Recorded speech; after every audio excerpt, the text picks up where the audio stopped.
Hello bachon, let's read the question. The question says in the following question, a statement of assertion A followed by a statement of reason R is given.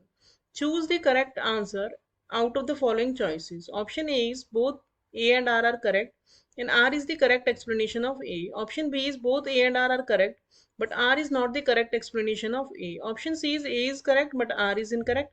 And option D is R is correct but A is incorrect. So here assertion A is given as in a mixture of H2C2O4 and KMnO4, the latter decolorizes faster at higher temperature than that at a lower temperature. And reason R is given as no effect of temperature on decolorization. So first of all, let us check the key concept of the question. The key concept of the question is that the relation between rate constant or the rate and temperature was given by Arrhenius and it is known as Arrhenius equation. तो ये relation जो होता है rate constant that means K and temperature के बीच में वो होता है K is equals to A e to the power minus E A by R T.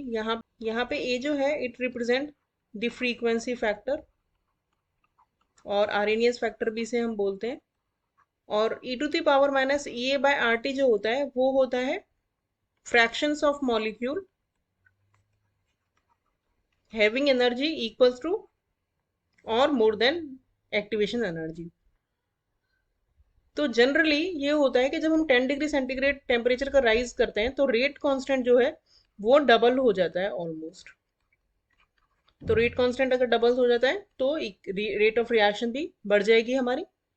तो अब अगर हम इस क्वेश्चन का सोल्यूशन देखें तो H2C2O4 यानी ऑक्सैलिक एसिड जब KMnO4 से रिएक्ट करता है तो ये कन्वर्ट हो जाता है CO2 में और KMnO4 कन्वर्ट हो जाता है Mn2 प्लस में। तो जो KMnO4 होता है ये पर्पल कलर का होता है और ये कन्वर्ट हो जाता है MnSO4 में जो कि कलरलेस होता है। तो ये जो रिएक्शन है ये कम्प्लीटली टेम्परेचर डिपेंडेंट होती है और जैसे ही हम टेम्परेचर बढ़ाते हैं वैसे ही जो रिएक्शन है वो फास्टर हो जाती है। क्योंकि टेम्परेचर जब हम बढ़ाते हैं तो क्या होता है मॉलिक्यूल्स जो है वो हाई काइनेटिक एनर्जी के साथ मूव करने लगते हैं और जैसे ही काइनेटिक एनर्जी ज्यादा हो जाती है आपस में जो मॉलिक्यूल्स हैं उनकी कोलिजन बहुत तेज हो जाता है। कोलिजन तेज हो जाता है तो रिएक्शन जो है तेज हो जाती है। तो जनरली ऐसा होता है whenever we increase the temperature 10 degree के आसपास अगर हम इंक्रीज करेंगे तो रेट या फिर रेट कांस्टेंट जो है वो ऑलमोस्ट डबल हो जाता है।